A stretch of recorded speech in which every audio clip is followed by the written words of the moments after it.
El duque regresa a casa, capítulo 4 de Bárbara Cartland. Elina se quedó rígida, pero logró contestar. Creo que, cuando le informaron a su señoría hace un año que sería el próximo duque, hubiera sido una buena medida hacer algunas averiguaciones sobre la herencia familiar y haber regresado para ver al último duque antes de su muerte, a fin de tener una idea de la situación en que se encontraba la propiedad. Después de una pausa, ella continuó. Tengo entendido que Lady Elina le escribió para pedirle que regresara a Inglaterra. ¿En dónde está Lady Elina? Deseo hablar con ella, ordenó al duque. Milady se marchó al norte de Inglaterra a casa de unos parientes. Supongo que podré comunicarme con ella. Si ese es su deseo, trataré de obtener su dirección. Se hizo el silencio por unos momentos y después el duque añadió: ya que estoy aquí, es mejor que conozca la verdadera situación, y como parece que usted es la única encargada del manejo doméstico, tal vez pueda decirme cuántos empleados componen la servidumbre. Está el mayordomo, el señor Bird, que ha trabajado aquí durante 35 años, la señora Bird, que es la cocinera, y Emily, que ya tiene más de 80 años y ayuda en la limpieza de la casa, cuando se siente con fuerzas. Y yo, por supuesto. De nuevo permanecieron en silencio. El duque la miraba como si no pudiera creer lo que estaba escuchando. ¿Es eso todo?, preguntó. ¿Está diciendo la verdad? No hay ningún motivo, su señoría, para que pretenda engañarlo. ¿Quién está a cargo de toda la propiedad? Y Lina hizo una pausa antes de contestar. Como no hay agente ni administrador, yo me he estado ocupando por el momento. Los únicos empleados son Jacobs, el palafrenero, aunque no tiene a nadie bajo sus órdenes, y Williams, que era el jardinero principal, pero que ahora se encuentra enfermo de artritis. Sin embargo, podrá trabajar algo más cuando la temperatura esté más cálida. No puedo creerlo, exclamó el duque. Descargó el puño cerrado sobre la mesa antes de añadir: ¿por qué no me informaron de esta situación? Se le informó a su debido tiempo, como ya le he dicho a su señoría. Lady Elina le escribió pidiéndole que regresara. Su carta fue dirigida a un lugar equivocado, y como yo me encontraba en otro país, la recibí apenas 2 semanas antes de conocer la noticia de la muerte del duque. No había nadie con un poco de sentido común para que se hubiera comunicado conmigo antes de eso. Pero usted debía haber comprendido, después de la muerte del marqués, que era el presunto heredero, contestó Elina. Sin poderlo evitar, su voz tembló al hablar de David. Siempre era doloroso recordar que no lo vería nunca más y que la casa que él había amado tanto pasaría a manos de un extraño. Aunque sentía rencor hacia el duque, Elina pensó que, en cierta forma, podía entender la conmoción que le había causado sus palabras. Si, como ella sospechaba, él no era un hombre rico, estaría horrorizado al encontrar que sus nuevas posesiones no eran más que una roca alrededor de su cuello, que lo arrastraban a un abismo financiero mucho peor que aquel en que probablemente se encontraba. Un hombre próspero no tendría esa apariencia, pensó, y con voz más suave y amable que la que había empleado antes, le dijo: siento que todo esto le haya causado una desilusión, pero no podía hacerse nada sin su consentimiento y, ahora que ha regresado, creo que podrá conseguirse dinero en alguna forma, por lo menos para aliviar la situación en que nos encontramos. Después de una pausa, el duque replicó casi con resentimiento: como usted parece ser la única persona con la que puedo discutir estos asuntos, tal vez pueda decirme cómo puedo obtener algún dinero, ya que todos los bienes, a menos que esté equivocado, son intocables, adjudicados a un hijo que todavía no tengo. El tono sarcástico de su voz hizo comprender a Elina que al duque le disgustaba cada minuto que pasaban juntos. Su señoría, contestó, tal vez sería mejor esperar hasta después del almuerzo para conocer la triste historia. Mi nodriza siempre decía que las cosas se ven más negras con el estómago vacío. Por primera vez se dibujó una sonrisa en los labios del duque. Recuerdo que mi nodriza decía exactamente lo mismo, pero como soy una persona práctica y metódica, señorita Ashley, dudo mucho que lo que tenga que decirme sea más tolerable después de haber comido. Espero que esté equivocado, respondió Elina, pero no ha probado todavía el jerez, y ojalá sea del agrado de su señoría. Destapó la licorera y llenó el vaso que estaba sobre la bandeja. ¿No me acompaña?, preguntó el duque de pronto. No, muchas gracias, contestó Elina. Iré a ver si ya está listo el almuerzo. Creí que el mayordomo lo anunciaría, replicó el duque. Ella pretendió no haberlo escuchado y salió del estudio, corriendo de nuevo por el pasillo hasta llegar a la despensa. ¿Está listo el almuerzo?, preguntó. Estará listo en 1 o 2 minutos, señorita, contestó Bird, titubeando nuevamente en la forma de dirigirse a ella. Elina se apresuró a entrar en la cocina. La señora Bird era una buena cocinera cuando disponía de ingredientes adecuados, pero como el señor Wicker les había dado apenas suficiente dinero para subsistir durante las últimas semanas, no había podido darse el lujo de comprar alimentos costosos. Elina había planeado, cuando llegara el duque, tener una pierna de carnero y tal vez algunas palomas tiernas que abundaban en esa época del año. ¿Se las pudo arreglar, señor Bird?, preguntó. No es lo que un caballero hubiera esperado, replicó la señora Bird, pero le preparé a su señoría una sopa con el conejo que cocinamos ayer, y también la tortilla de huevos, que estará lista antes que termine de comer la sopa, y un pedacito de queso. Hizo una pausa y suspiró profundamente antes de continuar. No tengo tiempo de hacer un pudín y desde ayer quería decirle que ya no tenemos arroz, y que no hay ni una zarzamora madura en el jardín. Y Lina se culpó a sí misma por no haber atendido los arbustos, en vez de dejarle esa tarea a la señora Bird. Estaba segura de que debía haber algunas zarzamoras maduras, pero era muy problemático recogerlas, porque los arbustos estaban muy crecidos, y había que pasar trabajosamente entre la mala hierba y arañarse con las ramas. ¿Por qué?, se preguntó malhumorada. El duque no nos avisó su llegada para poder prepararle algo. Conteniendo su enojo, le dijo a la señora Bird: «Será un almuerzo delicioso, señora Bird. Haré una lista de lo que necesitará para la cena de esta noche, y Jacobs puede ir a comprarlo a la aldea». Como la señora Bird no respondió, Elina continuó: «Cuando Jacobs vaya a la aldea, debe pedirle a Gladys que venga a ayudarla. Estoy segura de que a su señoría podrá pagarle, y tal vez pueda ayudarnos un poco a poner en orden la casa». En aquel momento se preguntó si el duque podría pagarle a Gladys o a algún otro sirviente, pero era inútil preocupar a los Bird con estos problemas. Solo rogó que la situación no fuera tan seria como parecía, pero en caso de que lo fuera, ¿qué podría ella hacer? Al regresar al estudio con las mejillas encendidas por la prisa, Elina le informó al duque: «El almuerzo estará listo en unos minutos y espero que su señoría lo disfrute. Pero debo advertirle que no hay muchas provisiones en la casa, aunque trataré de que tenga una buena cena». El duque la miró y después preguntó: «¿Piensa almorzar conmigo, señorita Ashley?» «No, su señoría, yo como en mis habitaciones». Después de una pausa añadió: «Estaré lista para discutir con su señoría los asuntos de la propiedad después del almuerzo, y estaré esperando aquí cuando me necesite».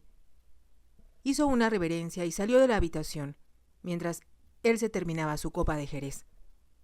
El duque entró en el comedor y se sentó a la cabecera de la mesa, en una silla labrada de respaldo alto, que habían ocupado los duques anteriores. Y Lina se quedó en la entrada de la cocina para ayudar a la señora Bird. Mientras Bird servía el clarete, sacó el plato sopero del horno y lo puso sobre una bandeja.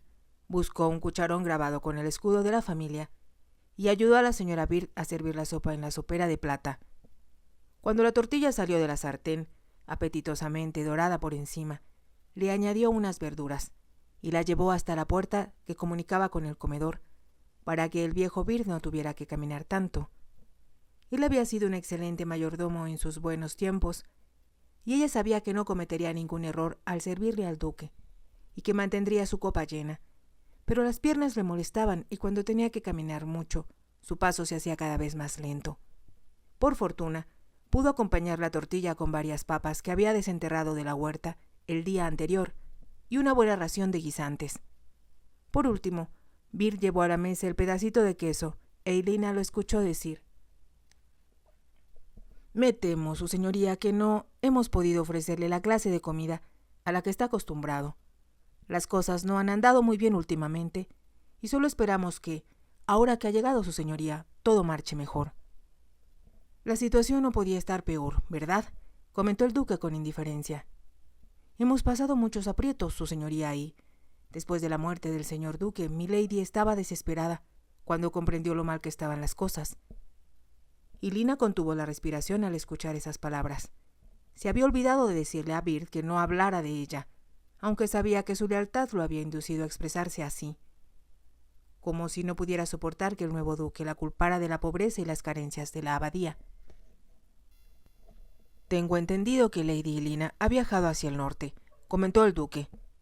Y Lina contuvo de nuevo el aliento, preguntándose qué contestaría a Bird. Y respiró aliviada cuando él respondió: «Creo que sí, milord». Era evidente que Bird no había encontrado la botella de oporto en el sótano, y cuando el duque terminó de comer el queso tomó otra copa de clarete antes de levantarse de la mesa. Y Lina se apresuró a regresar al estudio. Esperó junto a la ventana en actitud respetuosa hasta que él entró y le hizo una leve reverencia al preguntar: «¿Desea hablarme ahora, su señoría, o prefiere descansar un rato?» «Todavía no he llegado a la edad de tener que descansar después del almuerzo», replicó el duque con sarcasmo. «Y le sugiero, señorita Ashley, que me cuente ahora toda la triste historia de principio a fin. Supongo que ya habrá almorzado». «Sí, gracias». Y Lina apenas había comido un pedazo del pan que la señora Bird había horneado esa mañana, mientras esperaba que el duque terminara de comer la tortilla. Supuso, y no se equivocó, que no sobraría nada de la mesa y que apenas había suficiente queso para una persona. También le preocupaba que no quedara nada para los Bird, a menos que hubiera sobrado un poco del conejo del día anterior, aunque sospechaba que había ido a parar a la sopa. «No podemos continuar así», pensó. Tenía que decirle al duque toda la verdad, por desagradable que fuera, pues a él correspondía encontrar una solución. Sin esperar que él se lo pidiera, Lina se sentó en una silla enfrente del escritorio y empezó a relatar cómo su abuelo había sido muy extravagante en su manera de vivir y que había dejado una montaña de deudas cuando murió. Continuó explicando que el finado duque, a raíz de heredar el título, había vivido de los intereses de las inversiones y de las rentas de las propiedades. Y Lina explicó que los granjeros habían obtenido buenos precios por sus productos, hasta que el gobierno autorizó la importación de alimentos baratos, y el hecho de que los arrendatarios de las tierras y las propiedades tuvieran que pagar una renta muy alta complicó las cosas. Por último, cuando los arrendatarios abandonaron las tierras y no hubo nadie que los reemplazara, las cosas empeoraron. Las granjas empezaron a representar una pérdida, y la granja principal que le suministraba sus alimentos empezó a producir menos. Pero su padre no se había preocupado. Había seguido viviendo de acuerdo con sus caprichos, cazando en sus cotos, manteniendo una cuadra con numerosos caballos y viajando a Londres con su esposa cuando se le antojaba. Los duques abrían la Casa de Londres para pasar la temporada de fiestas y asistían a las reuniones de la corte, donde la duquesa lucía las joyas de la familia. Por fin el duque tuvo que comprender que no había suficiente dinero para sostener esa forma de vida y se había contentado con permanecer en el campo. Después su esposa había muerto inesperadamente. David fue muerto en combate y él sufrió el accidente que lo dejó inválido. Desde ese momento reinó la desesperación en la abadía y una pobreza que se acrecentaba mes con mes. Cuando terminó su relato, Lina se percató de que el duque la escuchaba atentamente, con los ojos fijos en su rostro, y que no había pronunciado una sola palabra desde que ella empezó a hablar. Se sintió cohibida durante el silencio que siguió, pero como el duque permanecía sin pronunciar una palabra, añadió con voz ansiosa: «Eso es lo que sucedió, y si lo he descrito con tanto dramatismo, su señoría debe comprender que se debe a que, como yo vivía aquí, mi padre le profesaba una gran lealtad al duque. Parecía como si todo me estuviera sucediendo a mí, del mismo modo que a la familia Bury». «Supongo que debo agradecerle su interés y su simpatía», replicó el duque. Sin embargo, no parecía particularmente agradecido al añadir: «Y ahora, señorita Ashley, como todo parece indicar que usted comparte este problema conmigo, sugiero que me diga lo que puedo hacer para solucionarlo». Y Lina contuvo el aliento. «Sí, como sospecho, su señoría no posee una fortuna propia para hacer las reparaciones que se necesitan. Algo tiene que hacerse para repararla, ya que es imposible venderla». Hizo una pausa y luego añadió rápidamente: aunque puede ser muy difícil, presiento que su señoría salvará la casa y las propiedades, de alguna manera. ¿Por qué lo cree así? Ella hizo un gesto con las manos. No lo sé, tal vez lo que necesita es un hombre para hacerse cargo, alguien que, en cierta forma, sea implacable. ¿Cree que sea necesario? Pienso que tendrá que serlo para salvar la abadía. Sin mirarlo, continuó: si tiene que venderse algo, aunque no sea legal, porque todos los bienes son inalienables, tal vez no sería incorrecto si ello significa la salvación de la casa. El duque la miró fijamente al exclamar: me sorprende lo que está sugiriendo, señorita Ashley. Aunque pueda parecer deshonesto, no creo que pueda hacerse nada más, replicó Elina con voz lastimera. Hay 2 Van Dykes muy valiosos, y también un cuadro de Holbein, tan hermoso que sería muy triste desprenderse de él, pero alcanzaría un buen precio. El duque permaneció silencioso un momento, y después preguntó: ¿me está sugiriendo que vende sus cuadros, aun sabiendo que son inalienables? Sé que no estaría bien, pero hay gente que sabe cómo manejar estos asuntos. Compradores al servicio de americanos ricos, o coleccionistas en Europa, que los comprarían con gran secreto y nadie lo sabría, por lo menos hasta que el hijo de usted heredara. ¿Y cree que a él le agradaría saber que su padre lo defraudó? Y Lina lo miró al escuchar esa pregunta, recordando cuántas veces había dicho su padre que Roland Bury y su hijo eran unos estafadores. ¿Pero qué más podría hacer?, preguntó, desconsolada. Los techos necesitan repararse, y el agua de lluvia entra por los techos de las habitaciones del piso superior. Hay que reponer varios vidrios en los salones de estado, y los marcos de las ventanas necesitan pintarse, o se caerán muy pronto. El duque no respondió y ella prosiguió: las chimeneas no se han limpiado porque no ha habido dinero para hacerlo. Y en la cocina y en las bodegas el yeso de las paredes está resquebrajando, y caería sobre los alimentos, si los hubiera. Confieso que me está dando buenas razones para cometer un acto ilegal y, según ha reconocido usted misma, deshonesto, repuso el duque con sequedad. Ahora déjeme escuchar sus sugerencias para resolver el problema de las tierras, que, según imagino, serán igual de revolucionarias. He pensado mucho en lo que podría hacerse, comentó Elina, y aunque el señor Wicker dice que es una gran cantidad de árboles, podrían cortarse y venderse. Eso solo sería una gota en el océano. ¿Es esto todo? Las casas de los pensionados tienen goteras, prosiguió Elina. El asilo está abandonado y también está cerrado el orfanato, que ha existido durante 200 años, porque no ha habido dinero para pagar al director y a los maestros.